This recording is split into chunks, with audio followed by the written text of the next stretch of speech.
Bismillahirrahmanirrahim. Wa may yuhinillahu wa ma lahu min mukrim. Innallaha yaf'alu ma yasha. Hadzani khasmani ihtasamu fi rabbihim falladhina kafaru qutiyat lahum siyabun min narin yusabbu min fawqi ru'usihimul hamim yusharu bihi ma fi butunihim wal juludu walahum maqami'un min hadid kullama aradu an yakhruju minha min ghammin u'idu fiha wa dhuqu adzabal hariq. Waman dan utawi siapa orang, siapapun. Waman dan utawi siapa orang yuhin menghinakan pada orang siapa Allah.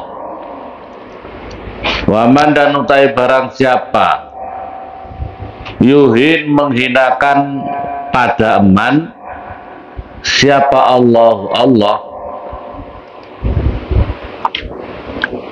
Yusqi artinya membuat celaka siapa Allah hu kepada eman. Yusqi membuat celaka siapa Allahu kepada eman. Famalahu maka tidak ada itu bagi eman. Famalahu maka tidak ada itu bagi eman min mukrim utawi orang yang bisa memuliakan. Famalahu maka tidak ada itu bagi man min mukrim daripada orang yang memuliakan. Ai mus'idin artinya orang yang membuat keberuntungan. Innallah sesungguhnya Allah yaf'alu mengerjakan siapa Allah ma pada perkara yasa yang menghendaki siapa Allah.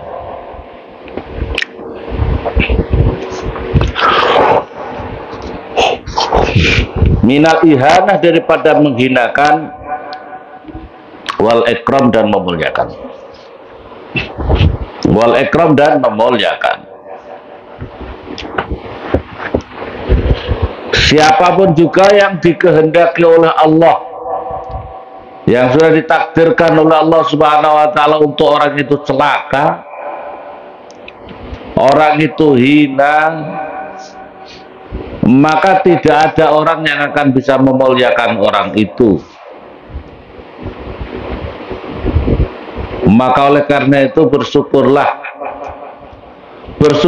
kita, bersyukurlah kamu, bersyukurlah kita semuanya kalau kita dianugerahkan oleh Allah Subhanahu wa ta'ala masuk pada golongannya orang-orang yang dimuliakan, kemuliaan dengan iman kita, kemuliaan dengan Islam kita ini. Ini anugerah yang paling utama. Waqala Imam Malik karramallahu wajhah ni'matul uzma wa ya ni'matul iman Islam. Nikmat yang paling besar yang dianugerahkan kepada manusia itu adalah kita berada pada nikmat iman, nikmat Islam. Ini adalah nikmat yang paling besar yang dianugerahkan kepada kita. Bersyukur kita bisa menjaga, bisa berada. Dan bersyukur pula kalau kita masih diberi anugerah untuk bisa memperkuat kualitas iman dan Islam kita ini. Kita bersyukur kepada Allah. Karena kalau orang itu sudah ditakdirkan oleh Allah, ya termasuk orang yang tidak akan mendapatkan iman, ya orang itu akan belaksak, orang itu akan hancur, orang itu akan hina. Nah, tapi kalau kita lihat sebagaimana kita ini ditugaskan oleh Allah, makanya kita ini ditugaskan oleh Allah walaupun bagaimana tugasnya kita di muka bumi ini untuk selalu menyampaikan pesan-pesan dakwah semampu kita, ya sebagaimana contoh Nabiullah Musa alaihissalam, Nabi Harun untuk berdakwah kepada Fir'aun. Walaupun hakikatnya Allah sudah tahu bahwa Fir'aun tidak akan bisa menerima iman. Allah tahu kalau hakikatnya Fir'aun itu tidak akan bisa menerima iman. Tapi walaupun begitu, Allah memerintahkan untuk berdakwah tapi dengan dakwah yang apa? Wa qul lahuma qawlan layyina la'allahu yatadzakkaru aw yakhsha. Berbicara kalian berdua dengan Fir'aun dengan perkataan yang lembut agar supaya dirinya ingat dengan pesan-pesan dakwah kamu itu, aw yakhsha, atau supaya dirinya bisa menjadi takut kepada Allah dengan pesan dakwah kamu itu. Jadi perhatikan, jadi dakwah yang pertama, walaupun Fir'aun itu hakikatnya Allah sudah tahu bahwa Fir'aun itu pasti akan neraka. Pak Fir'aun itu atas dengan kesombongannya tidak akan bisa menerima. Tapi tugas dakwah tetap dijalankan.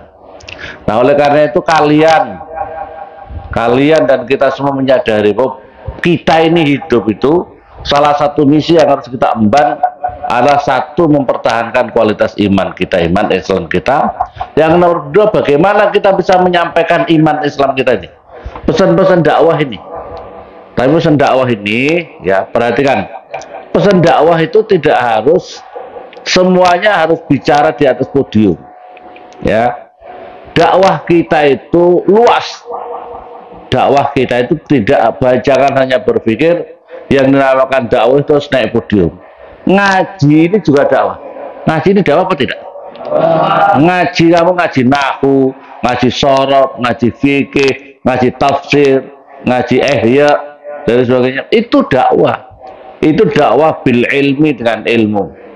Dakwah yang berikutnya lagi adalah kamu kalau jadi pembisnis, kamu jadi segala macam, kamu orang yang dianugerahkan dengan harta benda, kamu berdakwah dengan harta benda kamu, membantu orang yang ngaji. Kalau kamu punya uang banyak, mendukung orang, wah ini kok kurang mampu, dipondokkan, dibiayai, ditanggung, itu dakwah apa tidak? Dakwah itu harus di podium atau begitu juga termasuk dakwah? Membantu orang untuk bisa belajar ngaji, itu dakwah apa tidak? Membantu orang fakir miskin, mengentaskan kemiskinan, dakwah apa tidak? Kamu bersikap yang lembut, kamu bersikap yang baik dalam berdakwah, itu dakwah apa tidak? Jadi dakwah itu harus bersifat yang sangat banyak, jangan sangat luas, jangan hanya dibahas. Yang dinamakan dakwah itu harus naik di mimbar. Kalau yang dinamakan dakwah itu harus naik di mimbar, maka umpamanya katakanlah kalau di Sentan ini adalah namanya forum khotib. Forum khotib itu cuma, padahal yang ada di sini ribuan orang. Yang masuk dalam forum khotib itu cuma berapa gelintir orang. Nah itu loh. Makanya dakwah itu di seluruh lini kehidupan kita, jadilah orang-orang yang berupaya untuk khidmat, mengabdikan diri dalam khidmat Islam ini, khidmat dakwah dalam Islam. Tapi lini yang sangat banyak, lini yang sangat banyak. Jangan kemudian orang semuanya jadilah Islam, semuanya harus naik mimbar semuanya, kacau begini. Jadi dakwah itu hanya dakwah itu hanya dijadikan satu model saja. Kacau apa tidak? Kacau. Dakwah jangan hanya semua bentuk yang mengarahkan kita ke sana. Dakwah secara garis besar tadi ada yang bil hal, ada bil maqal. Dakwah itu ada dua macam, ada yang dakwah bil hal dengan perilaku yang baik. Bil hal ada yang bil maqal. Bil maqal itu dengan ucapan, kamu harus berbicara. Loh, kalau begitu Allah yang umpamanya misalnya ya, Allah itu memberikan orang posisi yang tidak bisa bicara. Orangnya tidak bisa bicara, tapi dia soleh, ahli ibadah, pokoknya sholat sebisanya bisa sholat, atau cedal, mulutnya itu tidak bisa jelas ya. Udah. Lah kalau begitu kan dia tidak bisa masuk surga. Kalau memang itu caranya untuk masuk surga adalah dengan dakwah bil maqal. Perilaku kamu tunjukkan kamu adalah dakwah. Kamu bertemu sama orang, ya. Kamu sebagai seorang muslim, kamu sebagai seorang muslimah, kamu bersikap baik, berperilaku baik, tampilkan, diniatkan itu karena Allah, itu adalah sebuah dakwah. Kamu sama ketemu orang, siapapun juga makhluknya Allah, muslim, non muslim, makhluk hidup, manusia atau binatang atau tumbuh-tumbuhan, bersikap yang baik. Itu juga bagian daripada dakwah, ya. Bersikap yang baik diniati semua karena Allah. Perhatikan, maka kita bersyukur kepada Allah kalau kita dianugerahkan dalam posisi ini. Kita bersyukur kalau kita dalam posisi ini, ya, yang dimukrimkan oleh Allah, yang dimuliakan oleh Allah. Kemuliaan kita itu nikmatul uzma, kata Walid, adalah nikmat iman, nikmat Islam. Nikmat yang paling besar dianugerahkan kepada kita, nikmat iman, nikmat Islam. Tidak bisa dibandingkan dengan bertriliun-triliun uang kamu di dunia ini. Tidak bisa dibandingkan dengan emas intan permata kamu. Tapi nikmat yang paling terbesar yang dianugerahkan kepada manusia adalah nikmat iman, nikmat Islam. Ini harus sadari, kamu harus disadari. Karena kalau kamu sudah menyadari itu, kamu bisa menjaga bagaimana kokohnya gitu. Kalau kamu sudah paham ini, bagaimana kamu kokohnya. Sama dengan umpamanya kamu punya uang, ya, 1 triliun, tidak usah jauh-jauh lah. Kalau santri itu 1 triliun, tidak ngerti 1 triliun itu pokok, ya. 1 triliun itu apa, ya? Wes, anggap saja kamu punya uang 100 juta. Di saku kamu, di kotak lemari kamu ada 100 juta. 100 juta.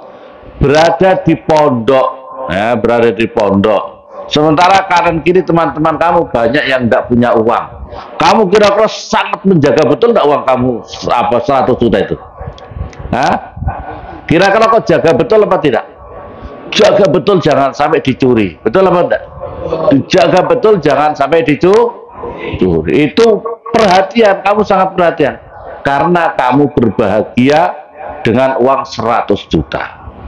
Nah, ini kamu menjaga iman kamu, menjaga Islam kamu, kualitas iman kamu dengan ilmu. Bagaimana kamu bisa menjaga dengan terus-menerus meningkatkan, harusnya lebih kuat. Karena itulah nikmat yang paling terbesar dianugerahkan kepada manusia, ya.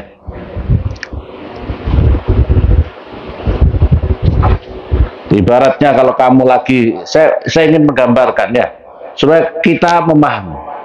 Kamu punya kambing, kambing itu harta benda kamu yang paling tidak punya lain, punyanya hanya kambing saja. Kambing kamu punya 10 kambing, kamu punya gubuk di tengah hutan dengan kambing 10 kambing.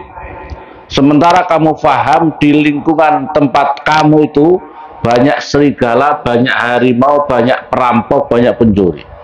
Kira-kira pikiran kamu, segala daya upaya kamu, kau menjaga kambing-kambing itu dengan baik apa tidak?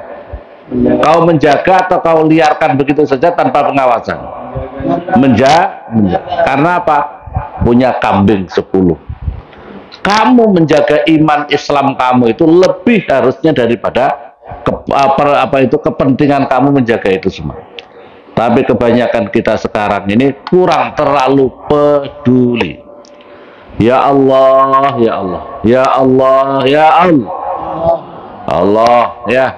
Hatta sekarang bagaimana menjaga iman Islam? Iman Islam itu jangan hanya main di mulut saja, buktikan gitu loh. Kalau kamu menjaga iman, buktikan adalah dengan kualitas ilmu. Iman Islam kita tidak bisa kita jaga kecuali pertama menganugerah Allah, yang kedua harus dengan ilmu. Sebab al-ilmu ruhul Islam. Ilmu itu adalah ruhnya Islam. Kamu iman. Kitab suci kamu apa? Al-Quran. Betul? Kamu lebih paham membaca Al-Quran atau membaca Al-Quran? Kamu lebih rajin membaca Al-Quran Al-Cepos, Al-Majalah, Al-Facebook, atau Al-Quran? Itu masalahnya. Begitu kamu baca Al-Quran, kamu paham artinya apa tidak? Paham. Pernah ngaji tafsir Jalalain, minimal tafsir yang paling terkecil? Nggak pernah. Tapi bicara Islam, Masya Allah. Ini nih Masya Allah, ini bener ya. Ayo orang tua menyadari, kita semua orang Islam memahami ya. Memahami. Orang tua harus mindsetnya itu harus dirubah. Bahwa kita belajar Islam. Islam itu jangan hanya kalian itu anakku sudah TPQ. Jangan hanya TPQ saja. Bagaimana bisa ngaji Al-Quran dengan artinya? Bagaimana bisa membaca Al-Quran dengan artinya? Minimal standar minimal. Ngaji sulam taufik, nahwu sorof sudah tercapai, hadis tercapai minimal. Bulughul maram, makanya saya pikiran bulughul bisa membaca dengan minimal. Ya, bulughul maram. Tafsir minimal tafsir Jalalain. Karena kamu kalau bicara Al-Quran tanpa tafsir, Bapak itu manfassar Al-Quran bira'ih, barang siapa menafsiri Al-Quran dengan otaknya saja padahal itu benar, maka silakan engkau bertempat tinggal dalam neraka. Jadi tidak boleh menafsiri Al-Quran itu dengan otak kamu, tapi dengan apa itu menurut apa itu ahli tafsir yang muktabarah, ulama-ulama tafsir yang muktabar. Tidak boleh dengan otak kita sendiri, walaupun itu benar, tapi harus bersandar dengan ulama-ulama ahli muktabar, itu tafsir yang muktabar, tafsir yang sudah diakui, yang dianggap kebenarannya oleh ittifaqul ulama. Innallaha hadzani utawi dua golongan, hadzani utawi golongan khasmani itu bermusuhan, dia dua golongan itu al-mu'minun artinya utawi orang-orang beriman, khosmun itu bermusuhan, wal kuffaru dan orang-orang kafir al-khamsah yang lima. Khosmun itu adalah bermusuhan. Wa huwa utawi lafdzul khofs yutlaku diucapkan alal wahid atas satu, wal jamaah dan berjamaah. Hadzani khosmani. Hadzani khosmani. Ini dua orang adalah bermusuhan.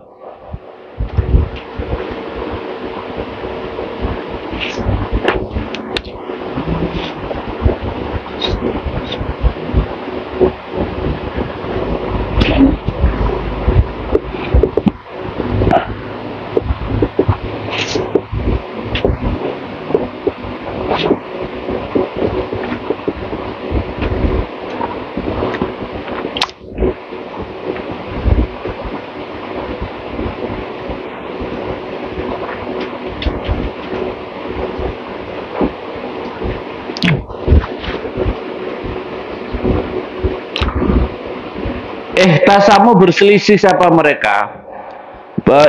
Ihtasamu apa itu?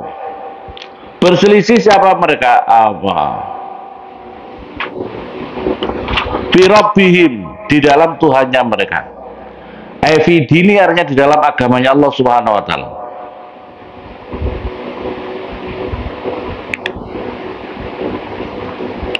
Walladzina kafaru, maka utai orang-orang banyak kafaru yang kafir siapa ladina. Kutiat dipotongkan lahum pada mereka. Apa siapun pakaian minarin daripada api neraka. Yalbasuna, yang memakai siapa mereka? Yakni yang maksudnya saya adalah ukhitot diliputi bihim dengan mereka apa annaru apa ukhitot meliputi bihim dengan mereka orang-orang yang kafir apa annaru apa api neraka. Yusabbu disiramkan min fawqi ru'usim daripada atas kepalanya mereka kafir apa alhamimu apa air yang mendidih,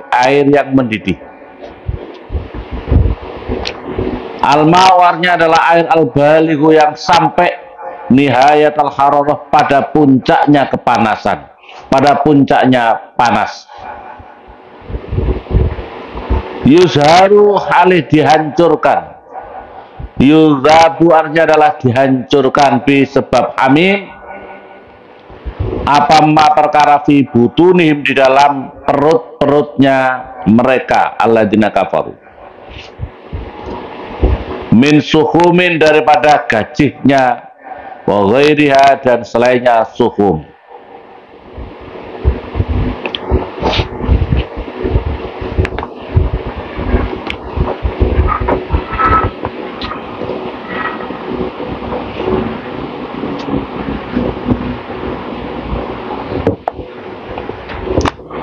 Perhatikan di sini adalah orang-orang yang kafir, mengkafiri daripada ayat-ayatnya Allah, tidak percaya kepada ayat-ayatnya Allah.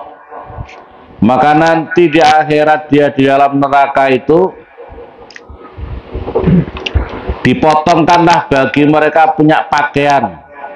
Artinya mereka diberi pakaian dari Allah, mereka diberi pakaian daripada api neraka. Pakaiannya itu adalah seperti api neraka, kasyaf al-malbus. Maksudnya adalah seperti pakaian yang seperti baju yang dipakaikan. Ba'da faqab wa ablaq min muqawalatin wal jam. Ini adalah pakaian tapi dari api neraka.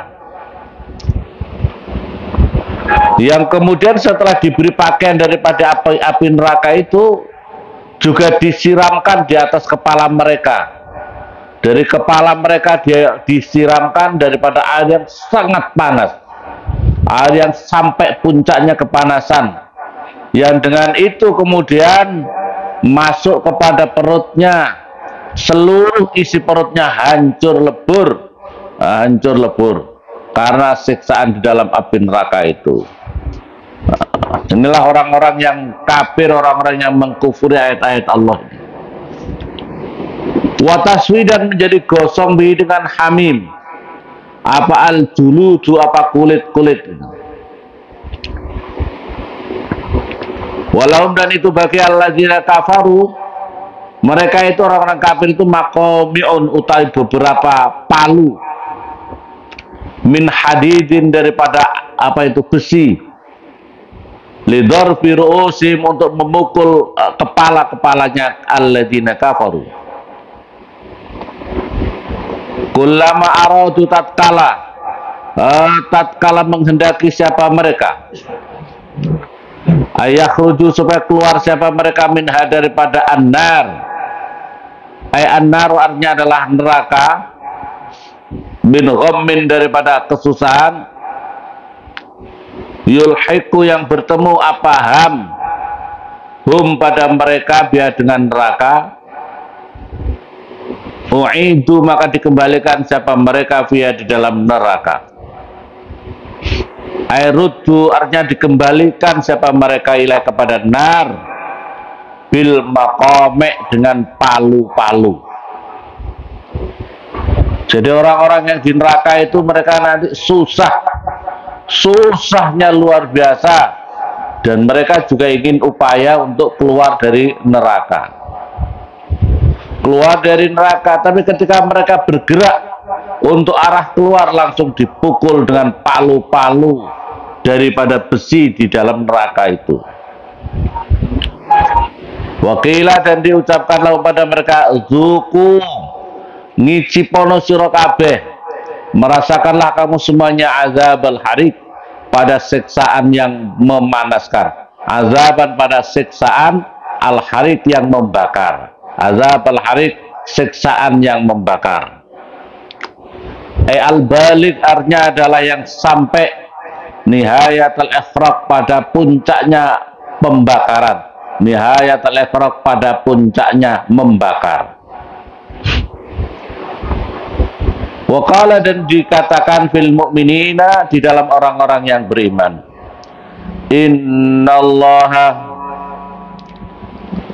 Innallaha yudkhilul ladina amanu wa amilus salihati jannatin tajri min tahtihal anharu yuhallawna fiha min asawira min zahabi wa lu'lu'a wa libasuhum fiha harir. Innallaha sesungguhnya Allah Yudkhilu memasukkan siapa Allah alladzina pada orang banyak. Amanu yang beriman siapa alladzina. Wa amilu dan beramal siapa mereka as-solihati pada amal-amal soleh. Jannatin pada surga. Tajri yang mengalir apa jannat? Tajri yang mengalir mintah dia daripada bawah-bawahnya jannat apa al-anharu apa sungai-sungai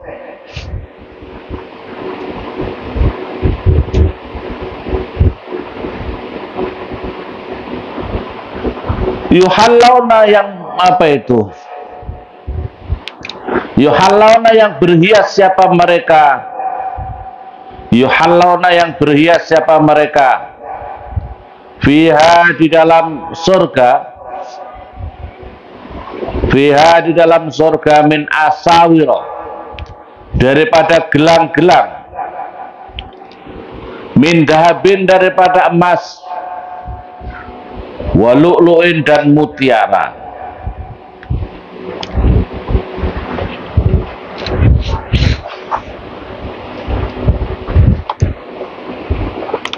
biljari dengan dijerkan aibun humarnya dari keduanya biayyurassa'a dengan supaya ditaburi apa itu asawir ya apa al-lu'lu' ya di apa ini ditaburi apa al-lu'lu' apa mutiara bizahabi dengan emas bizahabi dengan emas wabin nasbi dan kalau dibaca nasab atfan itu menjadi ataf ala mahallin atas tempat min asawiro daripada lafaz asawiro walibasum dan utai pakaian mereka orang-orang ahli surga itu fiha di dalam surga harirun itu apa itu sutra wa utawi harir al-muhrimu yang diharamkan wa lubsau pada memakai harir ala rijal atas laki-laki fid dunya di dalam dunia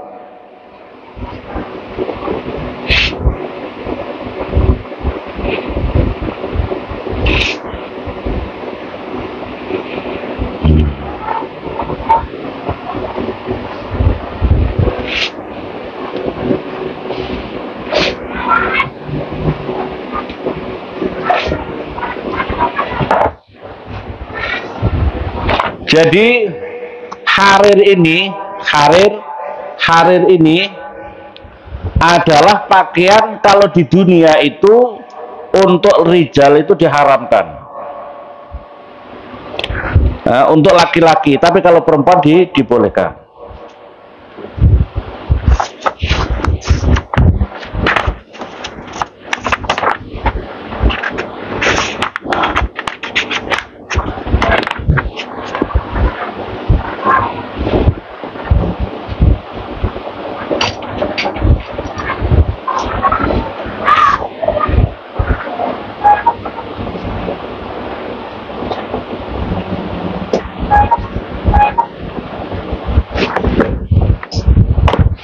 jadi harir ya harir itu kalau di dunia bagi laki-laki itu ya perhatikan bagi laki-laki harir itu tidak boleh haram untuk laki-laki tapi harir di sini adalah yang dimaksud 50% ke atas pakaian-pakaian laki-laki itu sarung itu ada yang seperti Samarinda itu pakai harir atau baju juga ada yang dari harir baju bagi laki-laki itu ada yang dari sutra cuma itu bukan 100% jadi 50% ke bawah walaupun tulisannya 100% sutra tapi 100% itu campurannya tidak 50% ke atas kalau memang 50% ke atas tidak boleh bagi laki-laki ya 50% ke atas tidak boleh bagi laki-laki tapi kalau bagi perempuan boleh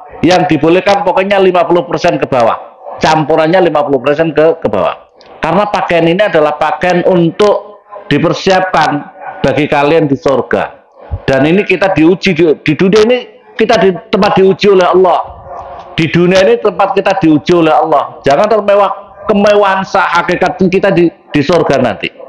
Jadi di dunia ini kita sedang diuji untuk segala macam kemuliaan, hakikat kemuliaan nanti itu semuanya di surga. Di dunia ini tempat kita mengabdi, kita diuji oleh Allah Subhanahu wa taala. Terus dalam hadis Nabi begini juga, ya. Man labisal harir fid dunya lam yalbasu fil akhirah. Dalam hadis Nabi, barang siapa memakai sutra di dunia, khususnya ini laki-laki, adalah maka orang itu tidak akan diberi pakaian sutra di akhirat nanti. Jadi kalau kamu suka, saya kan orang kaya, mau beli yang 100% murni sutra, kuat saya. Harganya baju 5 juta. Waduh, harganya baju 5 juta. Ya Allah, karena orang kaya. Bahkan ada yang lebih daripada itu, ya. Bahkan ada yang lebih daripada itu. Baju udah boleh, gitu enggak boleh. Enggak boleh. Sama dengan emas. Emas itu bagi laki-laki tidak boleh. Ya, emas bagi laki-laki tidak boleh. Paham ya? Tidak usah pakai cincin emas, kalung emas, tidak usah. Kasih istrinya kamu aja. Kasih istri kamu kalau punya cincin emas. Kalau laki-laki cukup pakai cincin apa namanya? Pakai ake. Pakai ake gitu aja.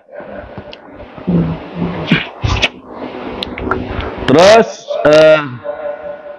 min dahabin wa bil ghayah wa libasu fi'ar. Terus wa fi ma'nal hadis wakil lam yalbasu fil akhirah aidza mata musiran wa dakhala an-nar.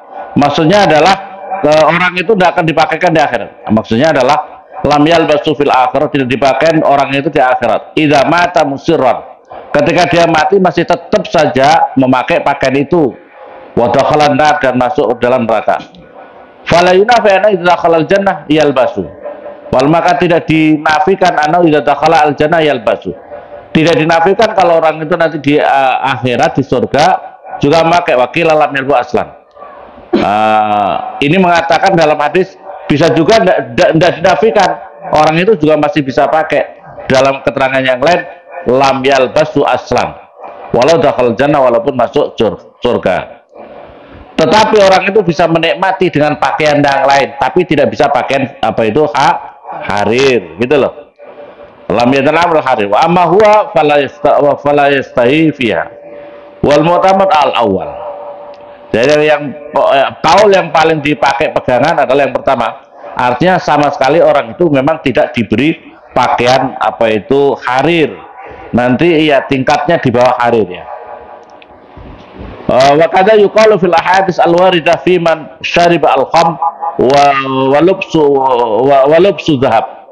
Begitu juga dikatakan bagi seseorang yang ketika di dunia minum minuman khamr dan memakai emas.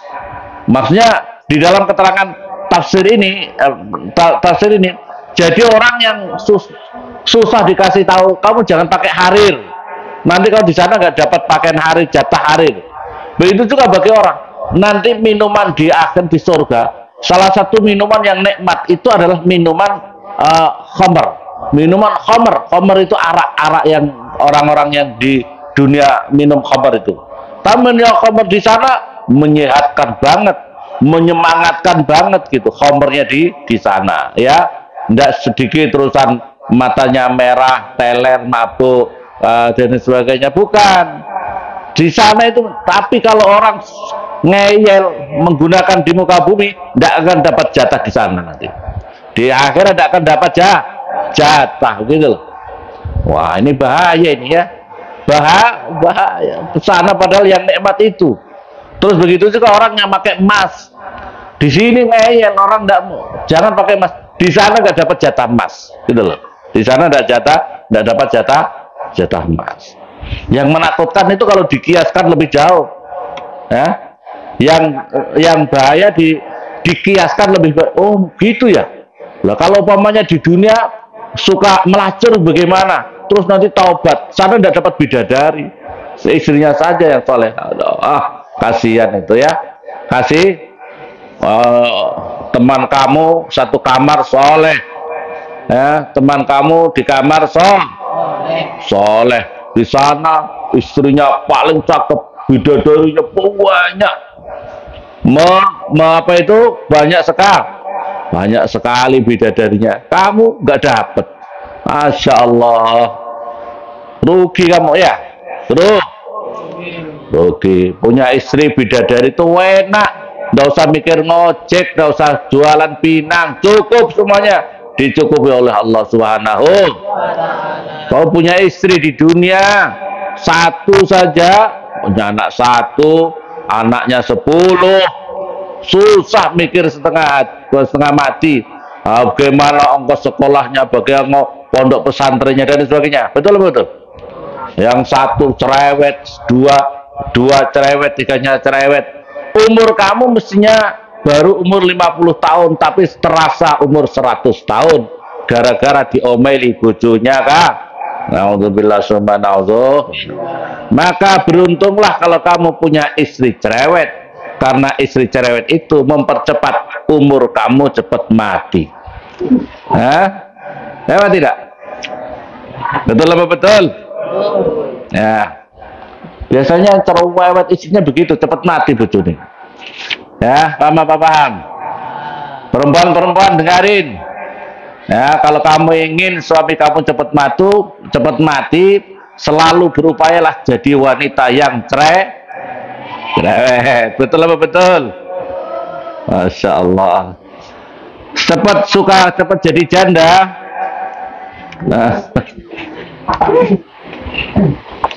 Wahudu dan ditunjukkan siapa mereka di dunia, di dalam dunia.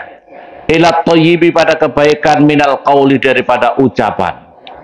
Wa huwa utawi apa itu at-thayyib bil minal qaul la ilaha illallah. Wa hudu dan ditunjukkan siapa mereka ila suratil hamid pada jalan yang terpuji. Tariqillah maksudnya adalah jalannya Allah. Al-mahmudah yang terpuji. Wa dini dan agamanya Allah Subhanahu wa taala. Perhatikan orang-orang ahli surga itu sudah kelihatan di muka bumi ini. Mereka itu diberi petunjuk oleh Allah. Perhatikan, mereka orang-orang ahli surga itu sudah dikasih petunjuk oleh Allah. Petunjuk yang pertama itu apa? Diberikan petunjuk ila thayyib minal qaul. Pada sebaik-baiknya ucapan, ila thayyib pada kebagusan minal qaul. Ucapan yang terbaik itu apa? La ilaha illallah. Itu yang terbaik. Itu yang terbaik dalam ucapan itu. Dalam keterangan hadis Nabi, afdalu ma qultu ana wan nabiyuna min qabli la ilallah. Sebaik-baiknya ucapan apa itu yang saya ucapkan ana saya dan nabi-nabi sebelum aku, kata Rasulullah, min qabli la ilaha illallah. Wa hu fayya ra'sul mal. Ini adalah pokok modal utama li zakira bagi orang yang berzikir la ilaha illallah. Layak balu sayun minal amal ilabah. Tidak diterima semua amal-amal yang lain tanpa dasar la ilaha illallah. Perhatikan, tidak diterima seluruh amal-amal tanpa dasar pondasi akidah la ilaha illallah. Faman mata 'alaiha, barang siapa mati atas kalimat la ilaha illallah, hasrat lahu sa'adah, maka beruntunglah orang itu berhasil dirinya mendapatkan keberuntungan. Semoga kita nas'alullah as-sabat. Kita mohon kepada Allah agar kita diberikan tetap untuk ahli zikir la ilaha illallah di dunia akhirat bimannihi wa karamih, dengan anugerah dan kemuliaan Allah Subhanahu wa taala. Amin Allahumma. Al-Fatihah.